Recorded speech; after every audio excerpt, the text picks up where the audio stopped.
So we will now welcome Akuto in her third year, almost fourth year. She's at the Laboratory of Study Community and Regional Planning, and she will be presenting a work on urban agriculture and health in Africa from 2000 to 2020, a systematic review.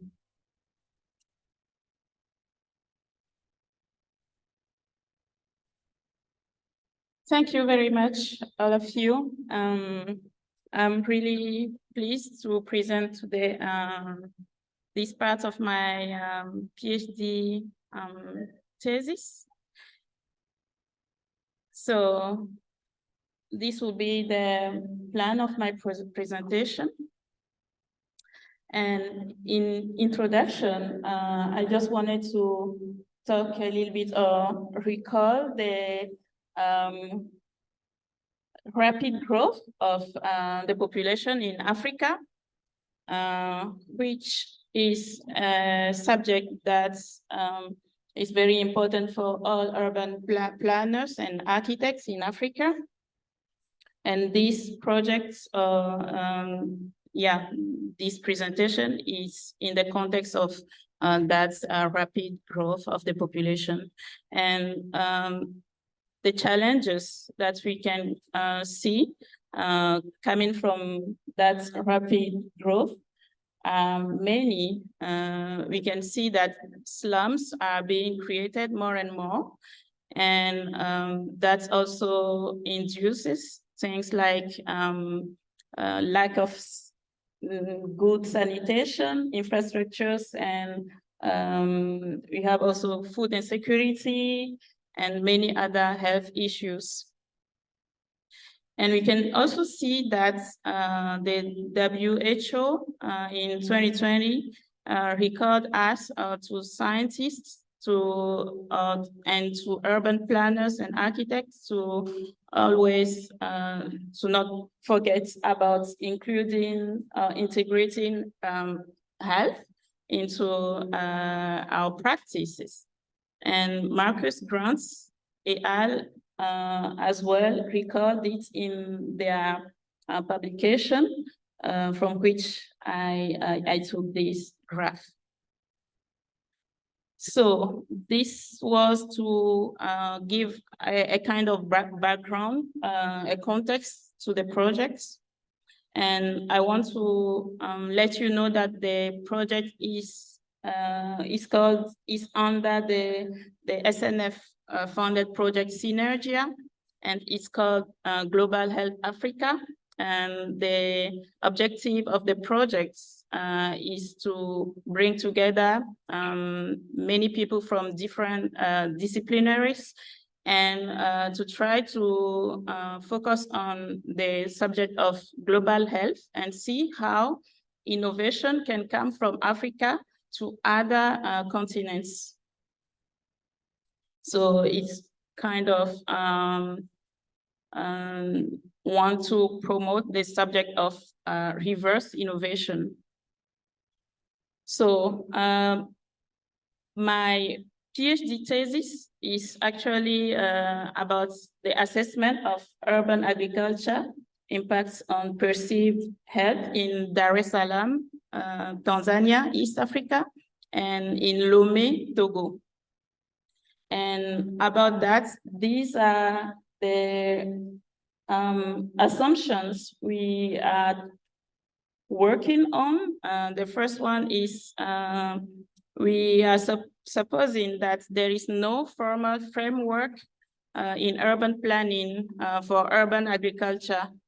And urban agriculture is rather used as a way or a tool to continue the urban sprawl that Africa is going through.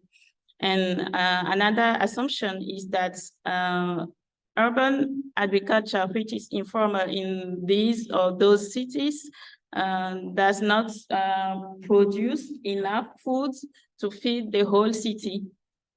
And another assumption is that the quality of that food is not good enough either. But finally, we think that even if it's not formal yet, and the quantity and the quality are not good enough, there could be other health impacts of urban agriculture that would be positive enough so that urban planners and architects should consider urban agriculture in planning their cities in Africa. So we are using Kobo Toolbox to collect data and to measure the amount of nitrates in the vegetables we are collecting. We are using the tool green test. These are some pictures from the field work in Lomé. Data collection in Lomé. And these are from Dar-Es-Salaam in Tanzania.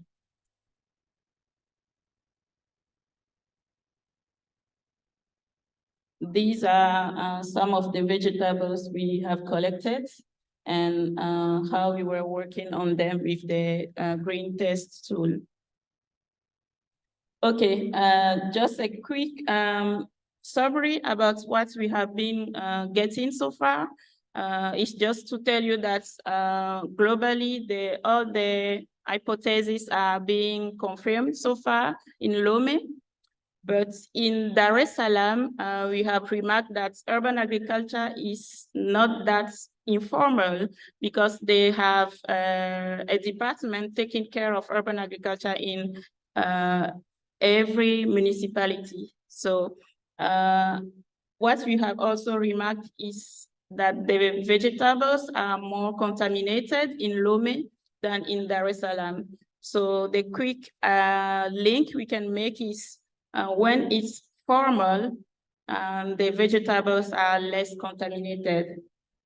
So that could be the beginning of the confirmation of the assumption we have that if planners and architects consider more urban agriculture in planning, the quality of those products will be better.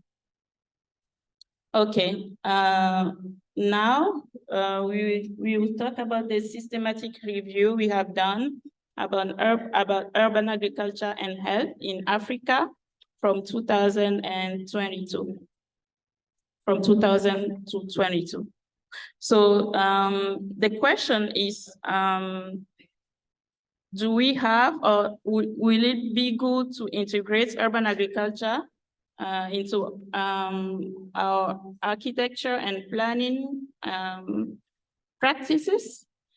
So are we going toward the topic of architecture?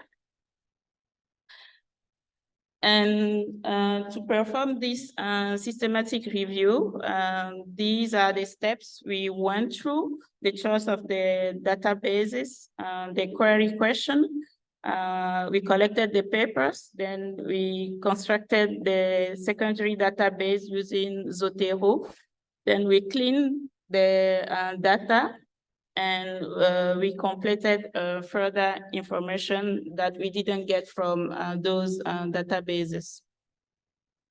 And these are the type of analysis we made.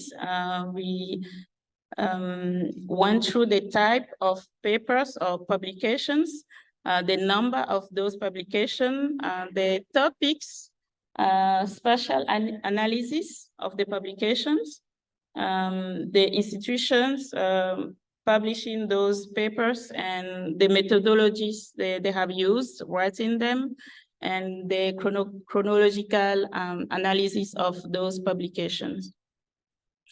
In terms of typology, we remarked that scientific articles were the most published among the data we gathered. And we think that maybe it's the easiest way to publish scientific research nowadays. In terms of number of publication, from 2000 to 2020, we remarked that there was a peak in 2010 about around the subject of urban agriculture and health in Africa, and two others in 2018 and 2019.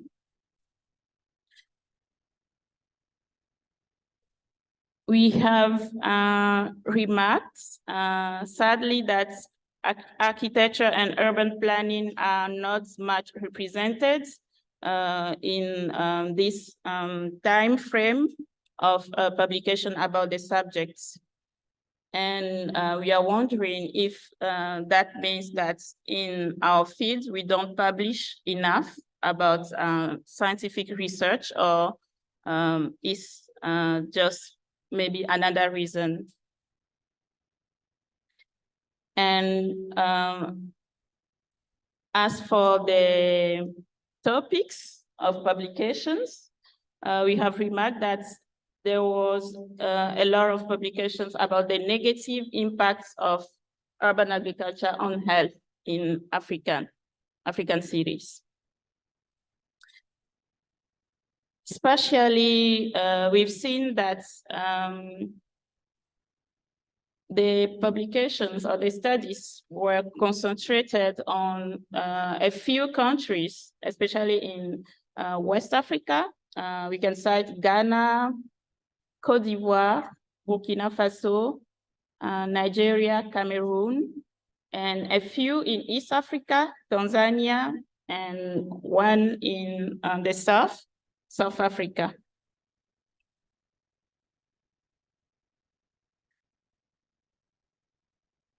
According to the authors or the affiliation of the publications, we also remark that most of them are coming from Western countries, like America, United States of America, Canada, and a few countries in Europe, South Africa sometimes, and even countries from Asia, and very less from Africa, if not from Ghana. And this, we think that it might be because there are less research funding in African countries than in Western countries. And we also remark that the subjects got more published in the countries where urbanization growth rates went more and more up. And in terms of methodologies, we remark that the quantitative methods were more used in these publications. And last but not least, we have remarked that the land use topic has gained interest since 2010, even if the number of publications about it was not that up. And literature review about the subjects has been something kind of consistent since the beginning, almost the beginning of the study. So in conclusion, we will say that even if we couldn't take into account the publications, impacts, and the citation metrics in our methodology, and the fact that the databases we have used were containing only publications in English, which could have been created some biases in the study. We think that the systematic review we have performed show that there is a growing importance about the topic of urban agriculture and health in Africa. And that will bring us to say that there will be more need of studying these subjects in the next scientific research. So maybe we are going toward the architecture concepts.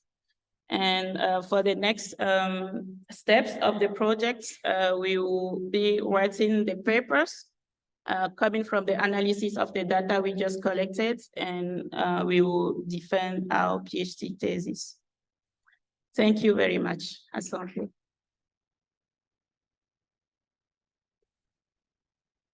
Thank you very much for your presentation. We're gonna go now to comments and questions, starting with the discussants. We have another mic required, so you can pass through among you. I don't know who wants to start.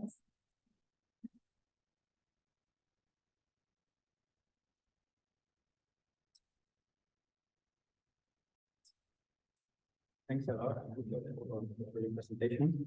I would like to make a comment into several lines. First of all, I think that before stepping into the details of urban agriculture and situate that in the African context, I think that it would be desirable to frame the glossary of terms you are working with or your research, also in terms of the lexicon that you are using for your research. So obviously, agriculture and the city historically are two linked concepts. I think that it has to be claimed the origin of the station. Like the city is the city because humans develop agriculture at a certain point. And then historically in different geographies across the world. So you have like the concept of the garden, that was an invention, you know, in the history of art, in the history of literature. First it happened in the Middle East, in Asia, etc. Then you have the concept of the landscape, which is very much related to painting and to Dutch painting in the 16th century. Then you have the botanic garden in the 19th century, landscape architecture in the 19th, in the 20th century, etc.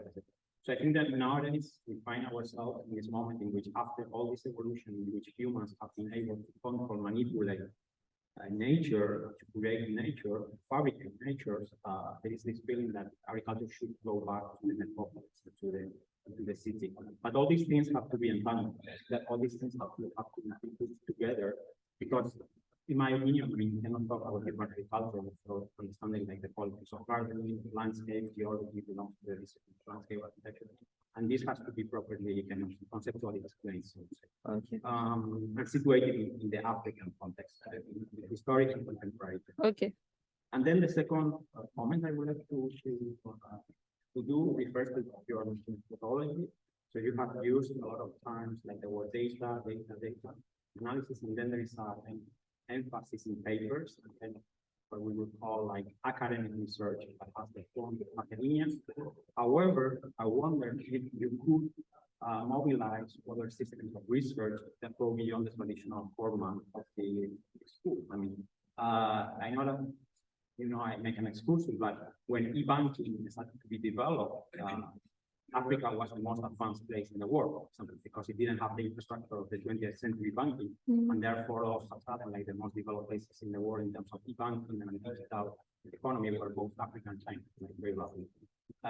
Might it happen that nowadays with, you know, mobile phones, social media, there might be other ontologies and other systems of categorizing the relationship between humans and agriculture that are happening outside the circuit of official peer review papers, and that might be relevant for your research. But for me, this would be extremely interesting to learn how low-tech, informal, progressively institutionalized forms of network agriculture are happening in the African context, as opposed to the official peer review papers, which are clearly not super interesting, but we know how they work, and we know what format they have. So I think that you have to merge like these two systems in your research.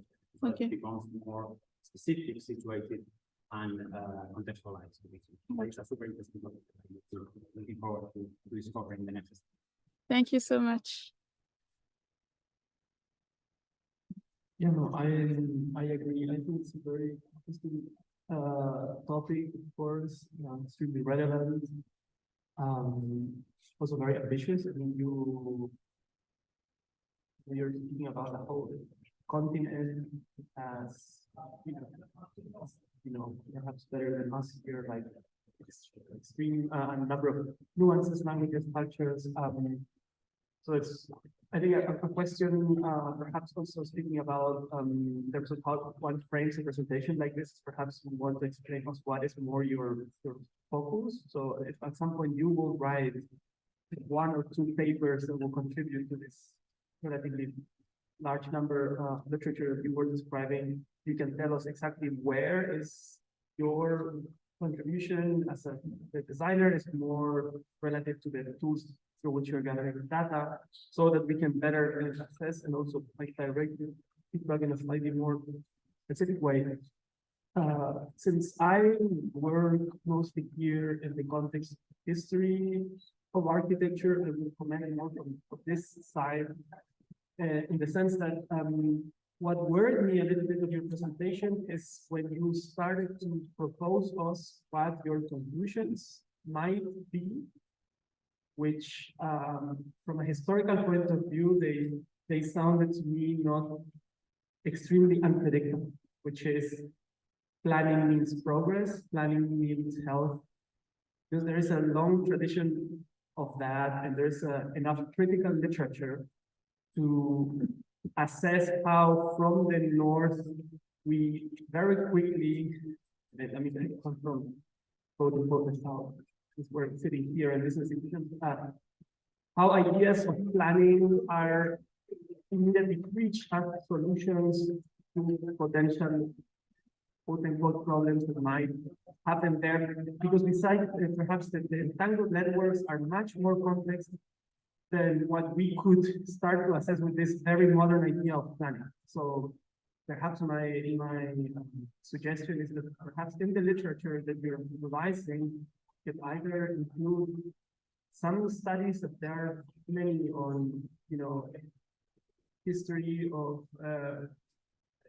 agricultural planning from global institutions founded in the north towards the south, or critical geology, in which you can, from a historical point of view, have a bit of language in critical tools for you to critically revise the position that you and your group are having at this point. Okay. I think it's extremely relevant, but also has a bit of a tradition, and I think it's good if you can be a bit more self-conscious about that. And perhaps this also will lead you not to change so much your conclusions, perhaps, but it would be, for example, extremely interesting if you end up revising certain terms. So we might, or you might teach us that indeed, yes, planning means health, but we need to change what planning means, or how we define planning in a different context. And then it becomes, let's say, slightly more, again, nuanced, because as I said, the conclusion, when I started here, very quickly, without that much evidence, of course, it's a small presentation, but actually planning means health improvement through these little technology measurements. This is a story that we've heard, and not with the outcomes that you might want. So be a bit careful with that, perhaps the literature on history might. Okay, thank you very much.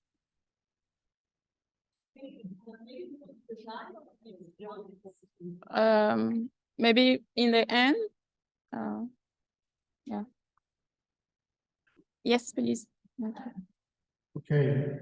First of all, thanks a lot for the presentation, and I think with my colleagues, it's a very interesting topic and extremely relevant nowadays.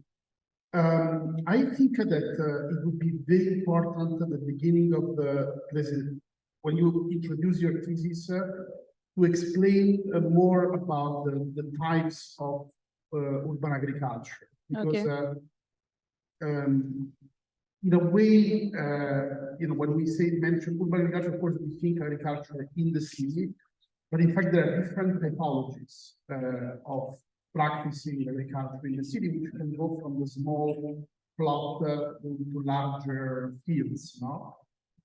So I think it would be useful to have some image or some maps that give us an idea of what is the phenomenon right now, because I think it's something that cannot be understood as a kind of monolithic concept. And also I would problematize a little bit more this question that I think you put on the forefront, which I think is really relevant. Why urban planning is not reacting to this phenomenon, which is a very interesting question. And for me, I mean, having some experience in urban planning, and actually being very convinced that urban agriculture is a very good strategy in terms of, providing a better environment.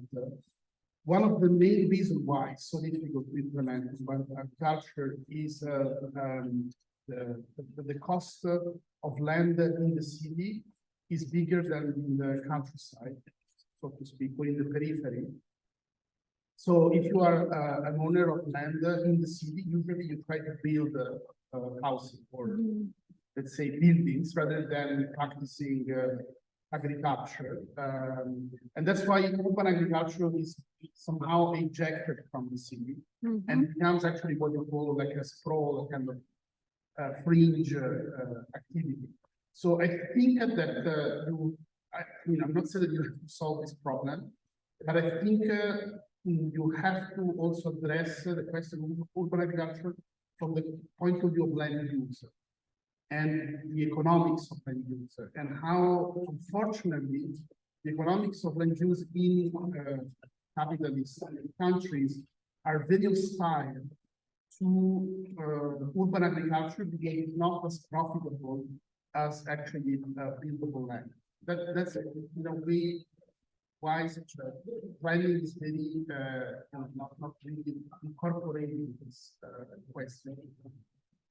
And I think that leads me to my second observation. I think it would be good that has been said before to include case studies in which urban agriculture has been tested. Okay. Maybe in Africa, but also in other parts of the world. For example, in Europe, there is a tradition of urban agriculture. And in Switzerland, for example, the cooperative movement actually had some idea in relationship to that. But also in other parts of the world, there have been movements, and often very radical and progressive movements, that have tried to basically use urban agriculture for subsistence, also as a way to make communities self-sufficient. And that's for me a very interesting perspective. In your presentation, for example, it's not clear to me whether this urban agriculture in Africa is for subsistence or for production. Okay. And that's a crucial difference because sometimes when urban agriculture is for subsistence, it really becomes a supporting phenomenon for communities. But I think that it is not clear actually in the presentation. Okay. Slide of observations. I think your work is really interesting, and I'm looking forward to see how. Thank you very much for all your rich comments and suggestions and questions that will help me better my studies. Thank you very much. So to the question, wondering what we are adding to the field or to the topic, what is new or what is our contribution. First we were thinking of the use of the green tests device actually, which can kind of make it make it I don't know, available to anybody to replicate the study. So that's what we were thinking about. And the second thing was to focus on the psychological, the well-being of female urban farmers. It's a topic that didn't come out enough or a lot in especially the literature review we did. So we thought that you'll be like a finding that will help female populations in African cities in their empowerment because they kind of are left out and they need something to hang in on. And we think that if we can prove that urban agriculture can be a way to strengthen their empowerment in the society, it can also add something to even the economy of those cities in Africa. So those were the two principal points we were trying to focus on actually in terms of contribution. Yeah. First of all, sorry, we are all men on this panel. I didn't compose it. I'm a sort of sorry for that, but I really enjoyed your presentation. Thanks a lot for that. I teach, by the way, course on agrarian question and urbanization architecture. So it was quite relevant, and in 2 weeks from now, we will have a session on urban agriculture. So you free to join the operate hybrid. So I'll send you the Zoom. Thank you. But we start from colonialism, and then last section is always urban agriculture. Okay. And something, so what we're finding is there's an increasing interest from architects to actually engage with urban agriculture. There's been a sort of like pushback against this sort of imaginary of this green thumb white man doing urban agriculture. So there's been a bunch of books written about urban agriculture, which are sort of engaging with the longer history of this idea. So I would really suggest reading Nevin Cohen's book, Beyond the Cave, which is about park systems and urban agriculture system in New York, but from the perspective of subalterns, the Black minorities, how have they sort of engaged and how have they reproduced in the city? So it's of course not a way to which the demographic crisis will be solved. So Caroline Steele's book, Citytopia, he starts with how much land you need so like to feed a city like New York, you need 100 times the size of New York's land area to sort of produce for that population. So that's impossible to solve the food crisis, to be fully food sovereign. Words.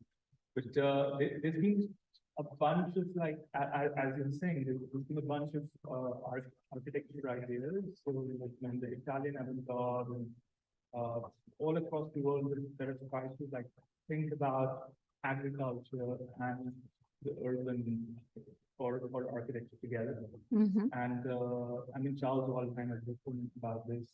So my invitation would be to perhaps go beyond this sort of quantitative bias, where you're sort of like assessing everything through binaries, north, south, man, woman, yeah. So like, I mean, Nevin Cohen, he's sort of like a Jewish white man, but he's writing about like subaltern voices. So it doesn't mean you should throw that book out and say, okay, that is in this quantitative register. So perhaps there are places where quantification helps, and at some places it doesn't. And it enforces a form of epistemic violence on very sensitive and useful ideas like yours that we're seeing. So perhaps there's a need to transcend beyond this tendency, right? Like so I would perhaps invite you to go beyond and to be engaged with the history of these ideas, and perhaps also to think about, as you were pointing very right, to think about like ground rents. So the urban itself is not a bound entity anymore. It's not the city, right? Like city as it existed inside the worlds. So the urban agriculture is not just a city phenomenon. Like ground rents, the idea of ground rents is now so hybrid that agrarian and urban ground rents compete all the time, right? I mean,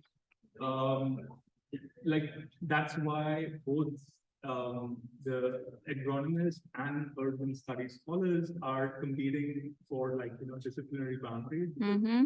They are competing on the same field. Mm-hmm. So like, how do you think of boundaries? Like, what does it matter? And then you bring in a further complication about empower. You were talking about women empowerment just now. Yes. Again, it's sort of it's dealing with the idea of subsistence, reproduction in the city, which is beyond the contradictions of capitalism, and it goes into ideology, like ideologies of space and everything. So how do you study them? Perhaps the methodological apparatus needs to be broadened. Quantification. Okay.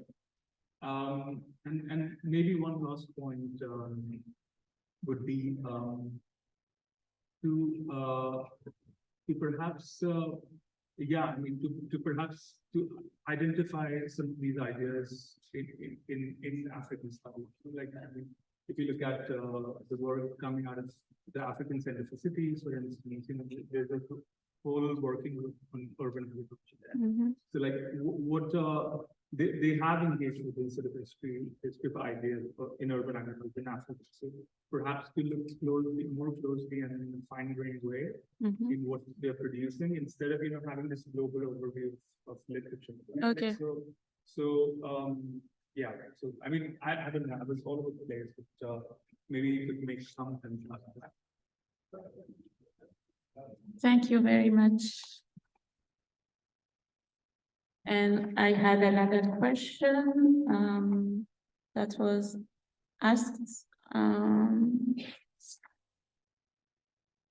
Yeah, so is urban agriculture in my case studies more for subsistence or production? So we have found out that urban agriculture in Lomé and Dar-Es-Salaam are mostly for production.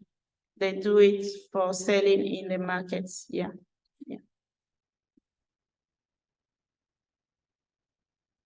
Thank you. We have a few more minutes with one or two questions from the audience, if anybody wants.